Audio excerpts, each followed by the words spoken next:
पहलगाम आतंकी हमला हुआ, आपको मालूम है अभी, और उसके बाद भारत ने ऑपरेशन सिंदूर किया, जवाब दिया।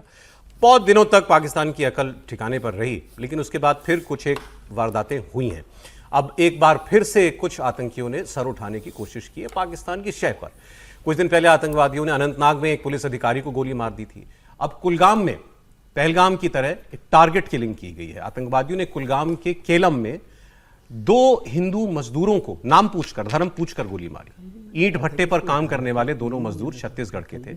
22 अप्रैल 2025 को पहलगाम में आतंकियों ने पर्यटकों को उनका धर्म पूछकर मारा था, और उसके बाद उसी तरीके की ये ऐसी वारदात हुई है। 2 लोगों की, मासूम लोगों की इसमें जान गई है। एक व्यक्ति की पहले ही मृत्यु हो गई थी इस पूरे मामले में, और दूसरा व्यक्ति जो है उसको गोली लगी थी, उसका इलाज चल रहा था, उसने भी दम तोड़ दिया। इस बीच जम्मू कश्मीर के पूर्व मुख्यमंत्री फारूक अब्दुल्ला का एक बड़ा विवादित बयान सामने आया। फारूक अब्दुल्ला ने पूछा है कि जब भी हम अपने स्टेटहुड की, मतलब पूर्ण राज्य के दर्जे की मांग करते हैं, उसी वक्त इस किस्म के हमले क्यों होते हैं? इसे हमारा ये भी पता नहीं, कौन मारने वाले हैं ये भी पता नहीं। इसकी तहकीकात होनी चाहिए और ईमानदारी से तहकीकात होनी चाहिए, कौन मारने वाले हैं। मुझे नहीं पता ये क्यों उस वक्त होता है जब हम लोग स्टेटहुड मांग रहे होते हैं। बड़ी अजीब बात कही फारूक अब्दुल्ला जी ने। उस वक्त होता है जब हम स्टेटहुड मांगते हैं, मतलब वो लोग मार रहे हैं जो स्टेटहुड नहीं देना चाहते। उनके बयान का तो ये मतलब है। आप किसके लिए कह रहे हैं कि कौन स्टेटहुड नहीं देना चाहता? स्टेटहुड पाकिस्तान का आतंकवादी को तो देना नहीं है। स्टेटहुड तो भारत सरकार को देना है। तो वो भारत सरकार के ऊपर सवाल खड़े कर रहे हैं, वो भी आतंकी हमले के मामले में।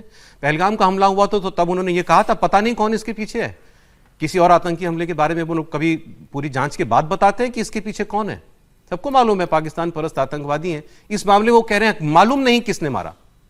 मतलब वो डाउट क्रिएट कर रहे हैं कि मारने वाला कौन है। अभी इस नतीजे पर जल्दी मत पहुंचो, सीधे मत बोलो कि इसके पीछे कोई पाकिस्तान समर्थित आतंकवादी होंगे। बड़ी ही अजीबोगरीब और मुझे तो बड़ा निंदनीय बयान लगा। त्रिपाठी जी।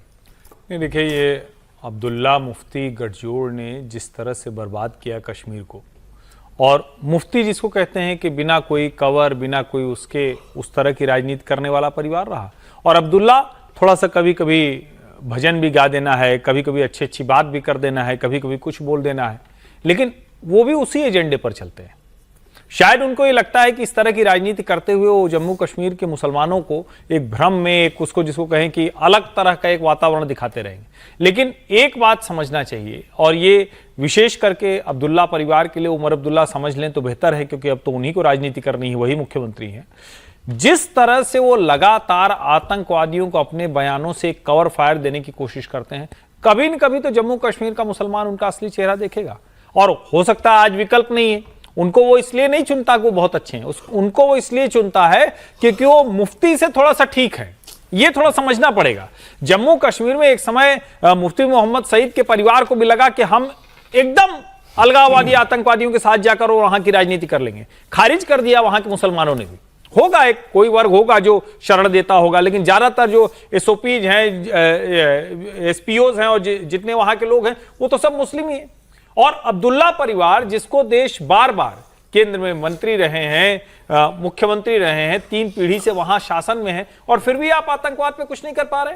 अब आप इसमें यह कह के नहीं बच सकते कि हमें पूर्ण राज्य का दर्जा नहीं मिला।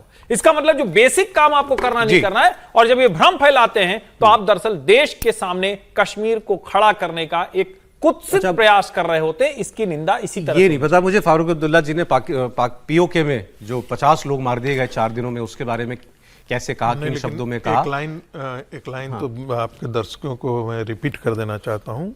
फारूक अब्दुल्ला के पिता शेख अब्दुल्ला को नेहरू की सरकार, जो कि बड़ा करीबी थी, उसको भी गिरफ्तार करना पड़ा था, क्योंकि शेख अब्दुल्ला अमेरिका से बात करके स्वतंत्र कश्मीर की बात करने जा रहे थे।